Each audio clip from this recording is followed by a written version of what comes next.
We have been taking for our first reading, the letter of Paul to the Thessalonians. According to tradition, this is the earliest book or letter written in the New Testament. The first letter of Paul to the Thessalonians, and also he has two letters. So we'll be taking this until next week, Tuesday. So we've been taking this since Wednesday, and then you heard another excerpt this morning. It's more of an exhortation on the part of Paul.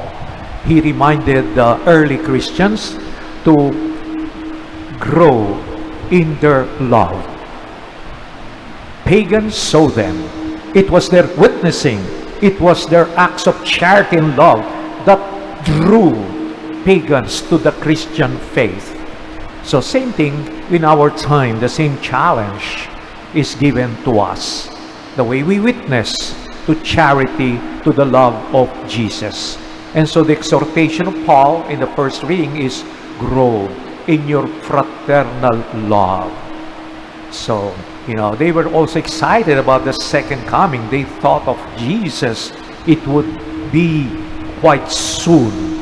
And yet Paul reminded them that each day is very important. Yes, we have to prepare, but you have to act. You have to work. So some, they stopped working and they were just sitting pretty, waiting. But Paul challenges them. You have to move. You have your love, your faith has to be expressed concretely. Now, in the gospel, again, this is our last week in taking excerpts from the gospel according to Matthew.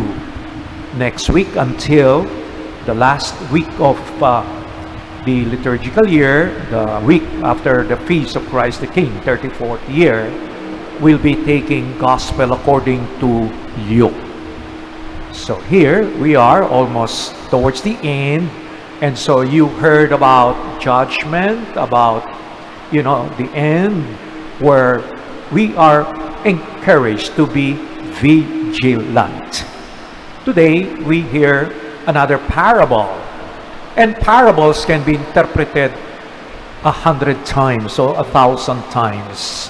So the parable that you heard is not about money, for talent is a kind of measurement of wealth. It's not about money. It's about being responsible, responding to the call of Jesus to make Him known to the earth. So we are told there is this master who lives. He, put some people in charge of his wealth. And then later on, he returned and asked for an accounting.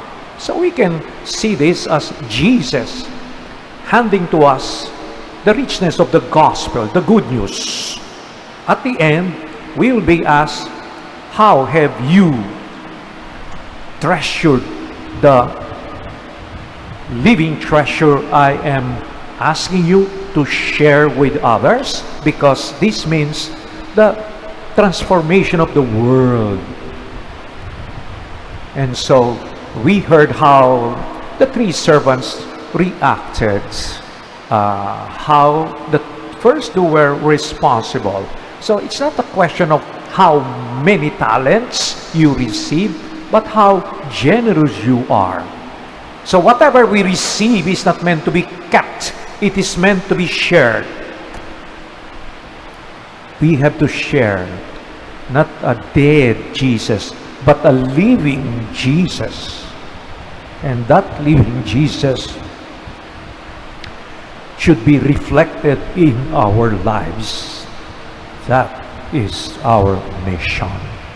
How much do we share the living Christ to others?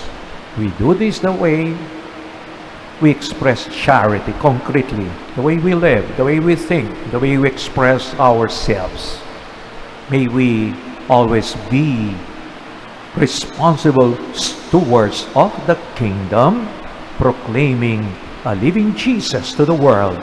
For this good news is what will change the world and ourselves. Amen.